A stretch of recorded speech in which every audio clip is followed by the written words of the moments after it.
9-year-old girl fell asleep with a strange dream, and the next morning she awoke with an unusually swollen belly, as if she were 9 months pregnant. Her family panicked. The doctor could not explain it. The entire village buzzed with a host of rumors, from supernatural phenomena to dark conspiracies. Enjoy your relaxation as you watch the video, for what is about to unfold will leave you in disbelief. The village where Sophia lived, nestled among pine-covered hills and fields of wildflowers. Sophia was a 9-year-old girl with big, round, clear eyes, like the surface of a morning lake. She lived with her mother, Maria, a widowed nurse, in a small, modest yet cozy wooden house. Maria raised her daughter with all her heart. Every night, she would read the Bible to Sophia before sleep, then place a kiss on her daughter's forehead and whisper, "God is always with you, no matter what you dream." That night, Sophia felt a bit tired and told her mother that her mind was like it was shrouded in mist. When Maria checked her forehead, she noticed a slight fever. She gave Sophia a fever-reducing pill, applied a cold compress, and coaxed her to sleep early. Around 11 o'clock at night, as Maria was getting ready to sleep, she heard an unusually strong wind howling through the window, a rare occurrence on a night without moon or clouds. The lights in the house flickered briefly and then went out for a few seconds. She looked toward her daughter's room. The light from the angel-shaped night lamp still glimmered gently. Sophia was dreaming. In her dream, the little girl saw herself standing on an endless field of grass, the wind tousling her hair, and the sky ablaze with an eternal sunset. Suddenly, the sky split open like a cascade of water, and an entity made of gentle white light slowly descended. It was not a person, not a shape. It was a feeling of warmth, love, and absolute peace. That entity drew near, bowed down, and touched Sophia's belly with its hand. A voice resonated, not from a mouth, but from within the heart. "You are chosen. A pure soul will dwell within you, not to remain, but to teach you how to love. You will not be alone. Listen and learn." When the hand of light touched her belly, Sophia felt a gentle surge of energy spreading, not painful, only warm. She looked down and saw her belly slightly swollen, as if gently inflated by a soft breeze. The scene faded away. The sound dissipated, and Sophia sank into a deep sleep. The early morning sunlight filtered through the window frame. Maria entered the room as usual to wake her up, but when she lifted the blanket, she froze. Sophia was sleeping very peacefully, yet the little girl's belly had clearly swollen. It was not merely bloating, but a distinct physical change, like that of a woman who is 4 months pregnant. Maria gasped and stepped back, her mouth stuttering. "No, this cannot be. This simply cannot happen." The little girl opened her eyes, sat up, yawned lightly, and stared at her mother in bewilderment. "I dreamed of an angel. Mom, the baby of light has arrived." Maria's face turned pale. The intuition of a mother and a nurse made her realize that this could not be explained by ordinary means. Everything had only just begun. Immediately after calming herself somewhat, Maria hurriedly changed her daughter's clothes, then called a taxi with trembling hands so shaky that she couldn't even press the numbers. Sophia, once dressed by her mother, maintained a strangely composed demeanor. "Don't worry, Mom, I'm fine. He's just sleeping," the little girl said softly, sending a shiver down Maria's spine. The taxi driver was Mr. Luis, a familiar face in the area. When he saw Sophia's condition, he could not hide his astonishment, yet he asked no questions.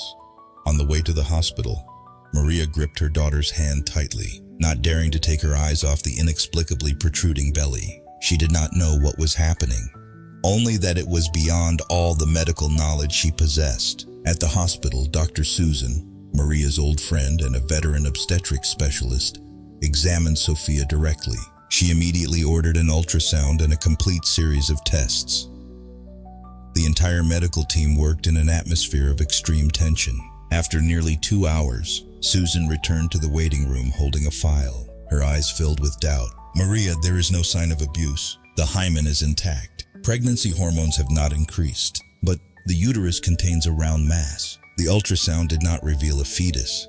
but rather a type of oscillating energy, swirling at a low frequency. Maria gasped. "What do you mean?" Susan gripped her friend's hand tightly. "I don't know, but medicine has never recorded a phenomenon like this. Sophia is not pregnant, yet her body resembles that of a pregnant woman. And that mass, it is neither a tumor nor fluid. It emits electrical activity similar to that of a human heart." Maria, while the doctors were perplexed, Sophia sat quietly in the hospital room, gazing out the window and silently smiling. When a nurse entered to take her blood pressure, the little girl suddenly asked, "Are you sad because your lover just left you?" The question rendered the nurse speechless, as no one had yet known of such a matter. When Dr. Susan returned, Sophia simply stated, "Doctor, there's no need to worry. I'm fine. He doesn't hurt me. He only needs a temporary place to send a message of love to this world." No one in the room could utter a word. No medical explanation. Everything appeared completely normal, yet utterly abnormal. 3 days had passed since Sophia was admitted to the hospital. Continuous tests were carried out. Blood, endocrine, blood pressure, heart rate, MRI scans. All results returned as strangely normal. There were no signs of inflammation, no infection, no injury, and notably, no indication of pregnancy by any medical definition. Yet Sophia's belly remained the same size as before, neither larger nor smaller. The little girl ate normally, without pain, without fatigue, and was even more alert than in the previous days. The doctors shook their heads in confusion. An internal medicine panel was convened, but no one could offer a satisfactory scientific explanation. This case had never appeared in any medical textbook. It was Dr. Susan, who had been directly monitoring Sophia, who was the first to suggest an alternative approach. If there is no problem with the body, then perhaps it is the soul that is at issue. Or maybe the soul is carrying something. Maria, who had always possessed deep faith, for the first time felt her heart inclined toward that mysterious possibility. Not because she was blindly believing, but because she was a mother, and she knew her daughter was not lying. Maria went to St. Paul's Church in the town center and requested to meet Pastor Elijah, a tall, composed man with salt and pepper hair and eyes that seemed to peer into one's soul. He had once been a theologian, teaching at a religious academy for 15 years, before deciding to live a reclusive life and write books about spiritual phenomena related to the Bible. When Pastor Elijah heard Maria recount everything, from the strange dream to Sophia's non-pregnancy manifestation, he did not appear surprised. He silently nodded and sighed. "I have read about children like that, chosen to serve as a medium for an ancient soul, carrying a message for humanity, but I never thought I would encounter a real case." He agreed to meet Sophia the very next day. Accompanying Pastor Elijah was Dr. Helena Grayson, a renowned scholar of iconography, specializing in the study of ancient dreams and super-symbolic phenomena, where the human mind receives messages from the deep unconscious or from other forms of existence. Upon meeting Sophia, Dr. Helena was captivated by the girl's clear yet profoundly experienced gaze, as if it contained centuries of life. Sophia recounted her dream with a coherence that sent chills down the spine, every word spoken by the light entity, every feeling in her heart, and even the whisper upon waking. After the meeting, Helena took detailed notes spanning dozens of pages, comparing them with ancient documents from the Book of Enoch, Gnostic texts, and Middle Eastern mysticism. She exclaimed, "If this is a hoax, then this child is a genius far beyond humanity. But if it is real, then we are witnessing a rare sacred event in modern history." After 2 days of working, conversing with Sophia, and reviewing the entire medical file, Pastor Elijah and Dr. Helena presented their initial conclusion before Maria and Dr. Susan. This is not a medical case. Sophia is not possessed, nor in a fugue state, and she is not biologically pregnant. But there is a soul temporarily dwelling within the girl's body, not to be birthed, but to instruct. This has been recorded in some ancient religious documents under the term soul pregnancy. Dr. Helena continued, "Not everyone is chosen. Children like Sophia often carry a special sensory channel, enabling them to become a temporary vessel for a higher energy, and the sole purpose is to convey something important, usually a lesson about love, forgiveness, or enlightenment. Maria sat silently, her hands clenched tightly, tears streaming down her cheeks without her even realizing it. Her rational mind still struggled, but a mother's heart had long believed. On a quiet night, after Sophia had fallen into a deep sleep, Maria sat at the tea table with Pastor Elijah and Dr. Helena. The conversation led them to a memory that Maria herself had long buried, a story her grandmother used to tell every Christmas. It was about the Aurelia family, Maria's maternal lineage, which originally descended from an ancient monastic order in Europe, once known as the Bearers of Light. There were few among this line living quietly, and sometimes strange omens occurred among the female generations, such as bizarre deep dreams, exceptionally sensitive intuitions, or the ability to sense others' moods without a word. When she was little, Maria once dreamed of a woman in white who always took her hand through ancient stone corridors, reading to her strange words in a language that Maria later learned was ancient Latin. But as she grew up, she thought it was merely the childish imagination. As everyone said, she had never believed that either she or her daughter had any connection with mystical matters. Until now, Dr. Helena, with the assistance of colleagues at the European Institute of Theological Research, began searching through the digitized archives of the Vatican Library and several ancient monasteries. After a few days of inquiry, she discovered a 16th century manuscript by the monk Ambrosius Aurelius, a man whose name matched Maria's family line. In that record, there was a passage describing a phenomenon called infans lucis, the child of light. According to the monk, at moments when the world entered an era of turmoil, when people's hearts were overwhelmed by hatred and doubt, a soul, pure, not born to exist, but born to deliver a message, would temporarily reside in the body of a child from the Aurelia bloodline.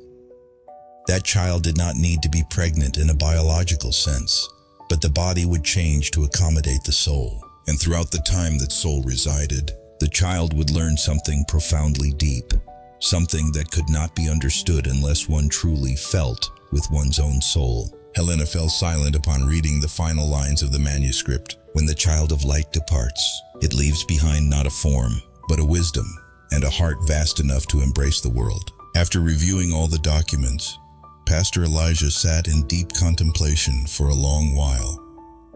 In the wavering candlelight, he clasped his hands together and spoke slowly. Sophia is not pregnant in the biological sense. The little girl is a sacred vessel, a temporary dwelling for a soul dispatched like an emissary. That soul is not here to live, nor to sow fear. It is here to fulfill a mission, and then it will depart. Maria looked at him, choking. What is that mission? Elijah answered, his eyes gazing deep into the void. To teach us something that only pure love and unconditional innocence can convey. Perhaps to heal, perhaps to warn, or perhaps simply for Sophia to become the next bearer of light. Maria suddenly felt herself caught in a vortex between reality and myth. She had never imagined that her daughter, the little girl who sometimes forgot to put away her socks after gymnastics, could carry such a sacred mission. Yet everything unfolding led her to one conclusion. This is real, and her daughter is in the midst of a spiritual journey greater than anything she had ever known. Time passed. 1 week, then 2, then 3. The doctors took turns performing ultrasounds, checking vital signs, and collecting samples for monitoring. Yet Sophia's belly remained just as it was on the first day of her admission, neither growing larger nor shrinking, nor exerting any pressure on her internal organs. It was a strange, static state so peculiar that no one dared to call it a pregnancy anymore, for it did not obey any of the natural laws of the human body. Dr. Susan had once thought that this might be a particularly slow-growing tumor, but all the medical images refuted that notion. It had no tissue structure, no vascular system, no signs of infection. It simply existed there, like a mystical void dwelling within Sophia. It's like a small lamp lit within the heart of the child, Susan said, but no one knows where that light comes from. Sophia began dreaming every night, But this time, the little girl recounted each dream as if she had just had a genuine conversation with an invisible friend. "They are a child, just my age," Sophia told her mother on a foggy morning. "But they don't have a distinct form. They are light, like the morning dew, like the breath when you softly call the Lord." In her dreams, that soul not only narrated stories, bizarre ancient tales about a world never before found in any book, but also taught Sophia strange words, a language that even Dr. Helena could not recognize. The little girl wrote down symbols by hand, twisted like ancient codes, and was able to read them as if she had learned them her entire life. Each morning, Sophia opened her eyes with a gaze more distant than the day before. She was no longer afraid, nor did she ask her mother when she could go home. Her gentle voice, slow movements, and deep, profound eyes caused everyone who came near her to naturally speak in hushed tones. One day, while Pastor Elijah was sitting with Sophia, he asked as if testing her, "Do you know why you were chosen?"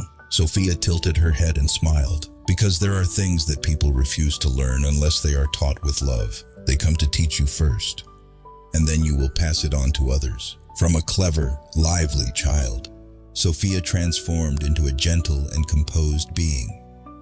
She began writing poetry, not mere childish verses, but lines so profound as to be haunting. Poems about the loneliness in the adult soul, about forgiving those who once hurt her, about how a single glance can save a dark day. Moreover, Sophia had the ability to sense the emotions of those she encountered. One doctor, who had lied with a smiling face that her case was progressing well, was gently held by Sophia's hand. "I know you are afraid that you cannot protect me, but you need not hide that." Dr. Helena recorded every expression of Sophia, and one day she looked at Maria with eyes that could not conceal her emotions. "Maria, I think your daughter is no longer an ordinary child. Perhaps she was never an ordinary child." Maria did not reply. She simply held her daughter's hand quietly. Sophia's hand still soft, still as small as before, but her heart knew clearly. Every day, every minute, within her daughter, something was awakening, something not meant to exist forever, but to sow a seed. That night, the hospital was unusually quiet. There were no sirens blaring, no hurried footsteps echoing in the hallways. Only the dim yellow light shone through the thin glass, illuminating room 302 where Sophia was sleeping. Maria did not leave the room, as usual. She sat on the wooden chair beside her daughter's bed, holding an old rosary. There were no more tears, no more fear, only waiting. She did not know what she was waiting for. A miracle, a moment of awakening, something that could not be named, something that could not be put into words. Her intuition told her that tonight, something would happen, not violently, not terrifyingly, but quietly and profoundly. Around 3 a.m., Sophia stirred slightly, not like the times when she dreamed of the child of light and whispered in her sleep. This time, the little girl was fully awake, very awake.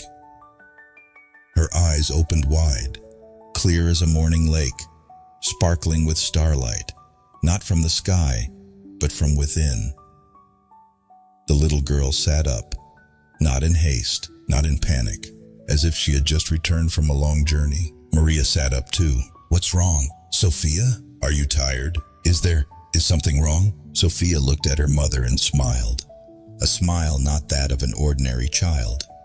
Not the typical innocent smile, but a smile of someone who has experienced much, who understands and forgives. Her hand gently rested on her belly, the very place that had once been the center of strange dreams, of invisible light, of fear, and of hope. "Mom," she whispered, "he is gone. He has accomplished what he came to do. He taught you to love, even when others are unworthy. Taught you to be patient, even when everything is dark, and taught you to forgive, even when your heart is bleeding." The little girl paused for a moment. Then she added softly, as if whispering, "He no longer needs to stay. You are old enough to continue the journey on your own." Maria was stunned. Her trembling hand rose to her daughter's belly. For the first time in nearly a month, it was completely normal. Flat, soft, as if nothing unusual had ever dwelled there. She pressed her ear to it, searching for that strange beat that had once been present. There was nothing. No more that mystical vibration. No more the faint warmth of a delicate current enveloping the child. Only Sophia's tender heartbeat remained, now solitary, but steadfast. Early that morning, Dr. Susan came to check on Sophia as usual. When she was informed that Sophia's belly had returned to normal, she immediately ordered an emergency ultrasound, despite it not yet being within official working hours. The image that appeared on the ultrasound screen plunged the entire room into silence. There was no longer a swirling energy, no more mysterious oscillations, no trace of anything that had appeared over the past weeks.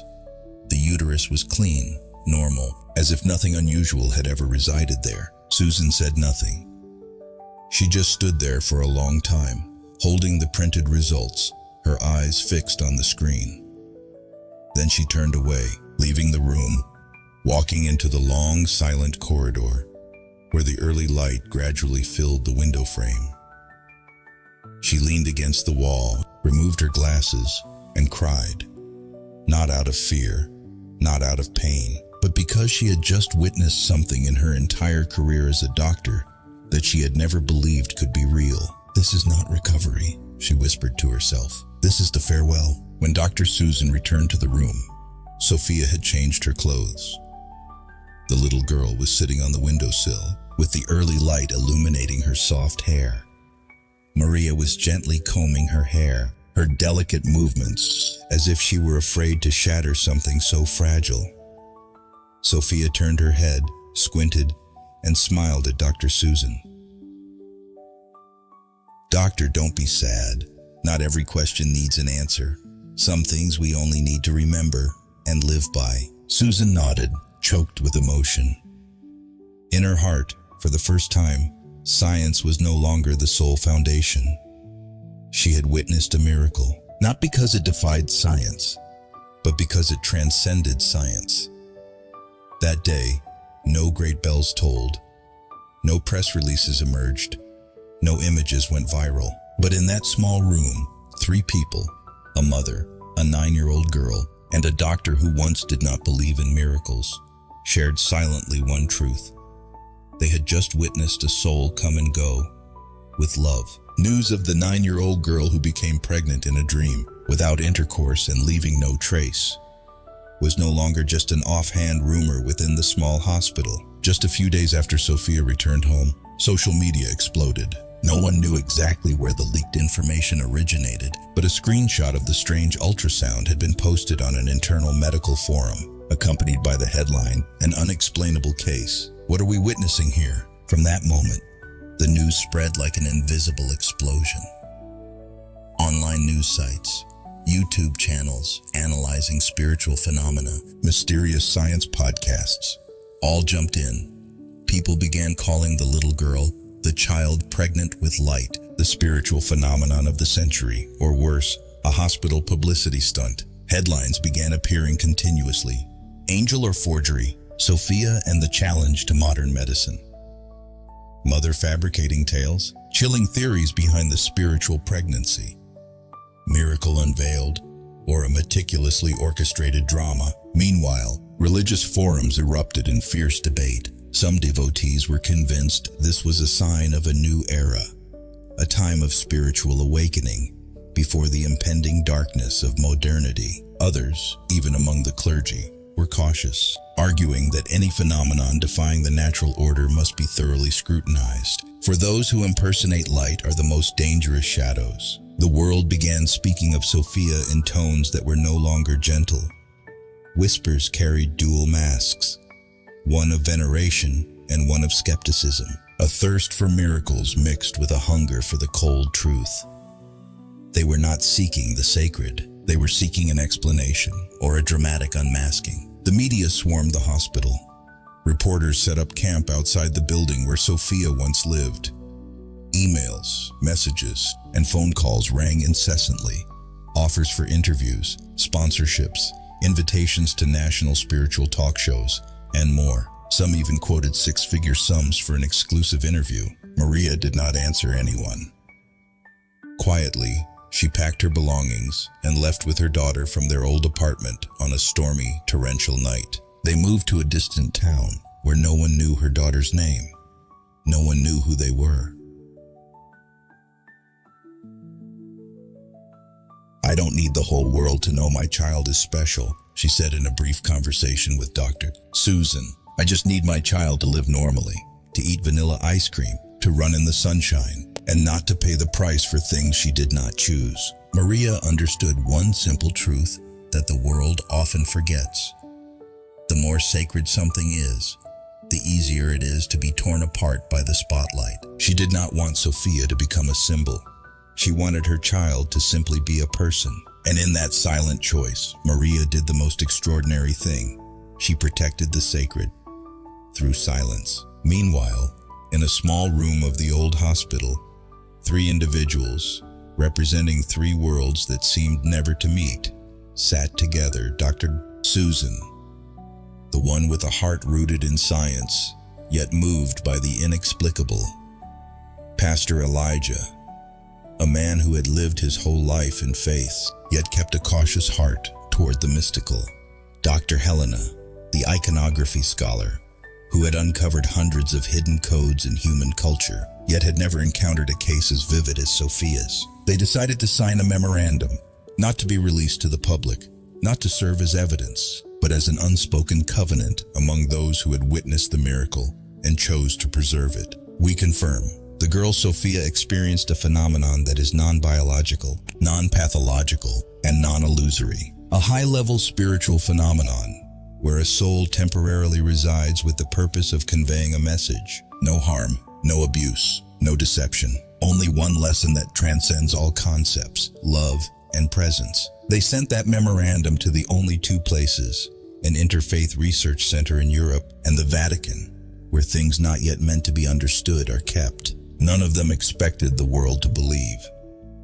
They only wanted to ensure that when the future revisits this, it will know that there were once three people who listened to the sacred and believed. Outside, the world continued to debate, analyze, ridicule, or cheer. But in a distant town, every afternoon, a 9-year-old girl sat writing in an old leather notebook. No one knew what she was writing. Perhaps it was a farewell. Perhaps it was a song. Or perhaps it was the blueprint for another world. A world where people learn to listen to things that need not be proven, only lived in truth with one another. After Sophia and her mother quietly withdrew from the glare of public attention, Dr. Helena continued her work, not to create a sensational spiritual case, but to preserve, organize, and deepen her understanding of the phenomenon which she believed only comes to humanity when we are silent enough to listen. For many months afterward, Helena retreated to a small scholarly monastery in Portugal, where a library housed ancient symbolic texts. She began comparing Sophia's phenomenon with ancient spiritual, philosophical, and religious models. From the Egyptian legends of the child Osiris arriving in the mother's dream, to Hindu culture with the concept of avatara, a soul incarnating solely to complete a mission. Then she put forward a new theory, making its first appearance in modern academic circles. In certain special cases, a soul can temporarily borrow the body of a child, not for biological purposes, but to convey a message. Unlike cases of possession or collective hallucination, this phenomenon does not invade, does not cause harm, and leaves no physical trace. But it completely transforms the innermost layers of the receiving soul. I call this phenomenon immaterial soul pregnancy.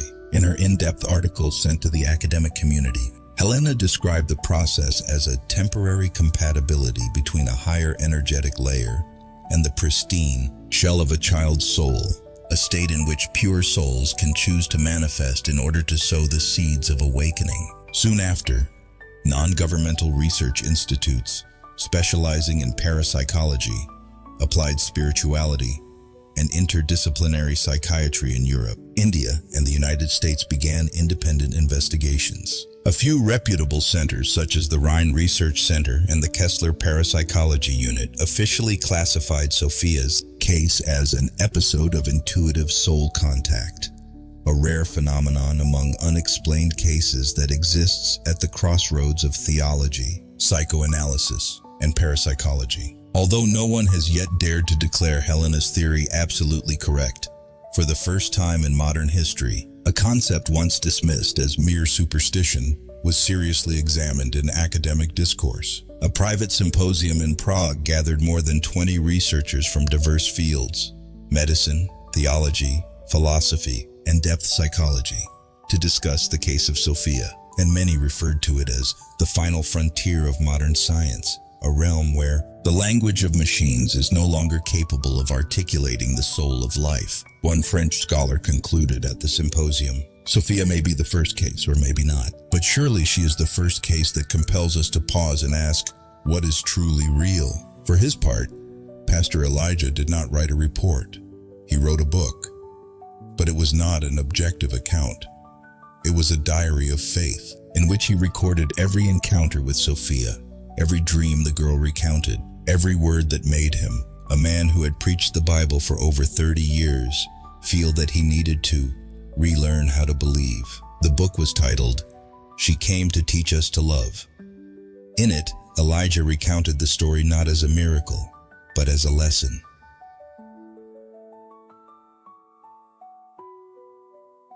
Sophia did not come to persuade anyone. The girl does not preach. She does not try to prove anything. She simply lives, and by living she changes us. He believed that the soul that once dwelled within Sophia was a small fragment of the celestial realm, a nameless emissary, and he maintained that it did not matter whether we believed or not. What mattered was whether, after learning of this story, we began to live differently. The new town where the mother and daughter now lived was nestled beside a placid lake, surrounded by pine forests and tree-lined streets. No one there knew Sophia's old story. The little girl was no longer called the miraculous child, nor was she the center of media attention. Every day, Sophia went to school like any other child, wearing a thick coat, her hair neatly tied, carrying a soft fabric school bag, and carefully keeping a small notebook by her side. The notebook she called the Book of Light. Yet those living near her sensed something different. It was not about her appearance. It was not due to anything bizarre or supernatural. It was a presence. Sophia never spoke loudly, never insisted on having the last word in an argument, and never interrupted others, even when they were wrong. But whenever the little girl opened her mouth, people would stop and listen. At the age of 10, Sophia won first prize in a national children's literature contest. Her essay, titled When He Is Within You, was not long, not grandiose, not ostentatious. It was just under 1,000 words, but every line left the judges breathless. In it, Sophia did not explicitly recount what had happened. She simply wrote, "There was a time when I felt as if there was someone else inside me.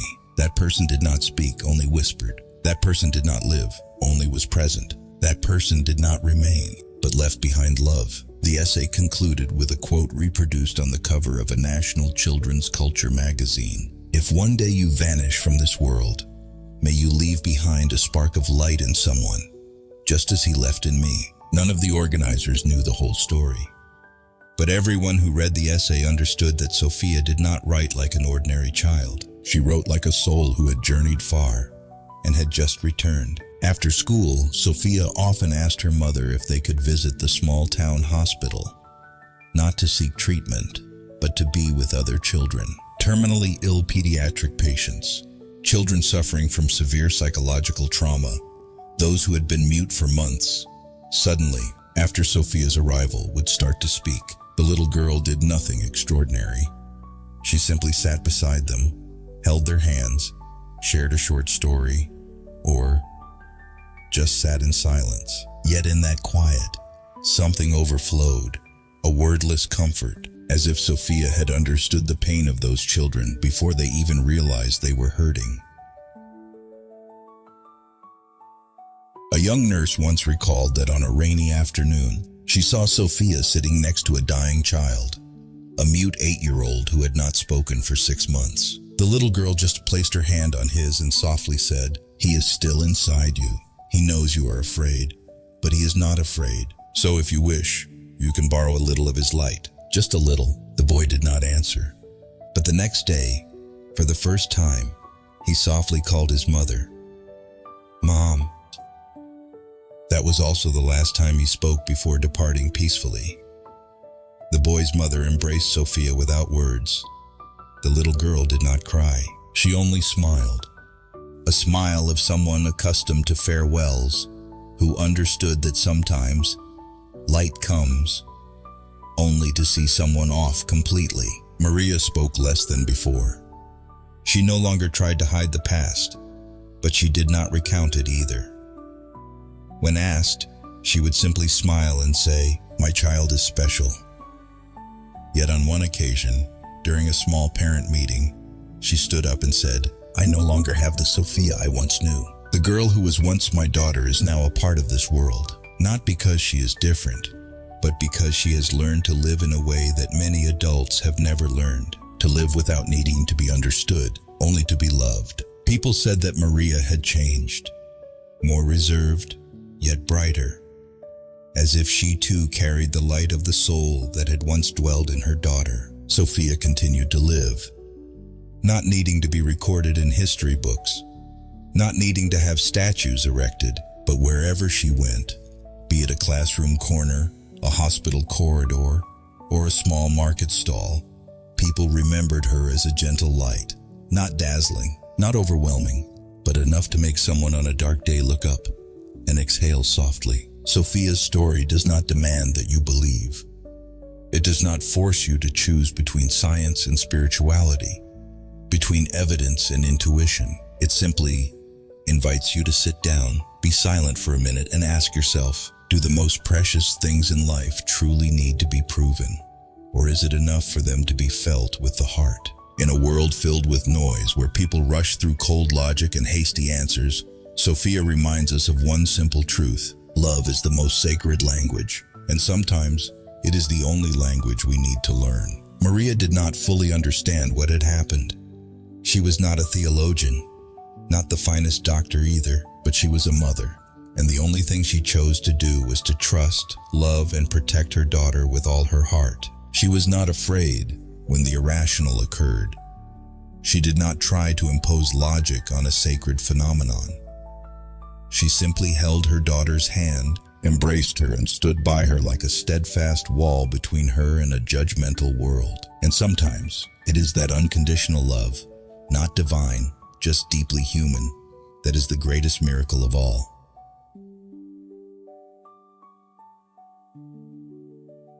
When someone needs you, be their refuge. You may not encounter an immaterial soul pregnancy. You might never dream of angels, but who knows?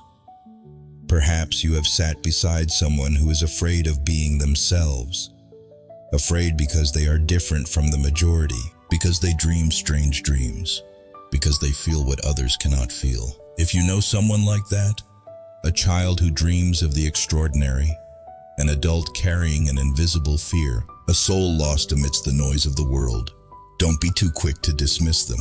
Listen, have faith, even if only a little. Love with all your heart, because perhaps you are the last place where light dares to knock. Have you ever dreamed of something that woke you up and left you no longer the person you were yesterday? Have you ever experienced a moment, even a fleeting one, that made you understand that this world is far greater than what the eyes see and the ears hear? Share your story in the comments. Who knows, your story might become a light for someone else. Thank you for joining this journey.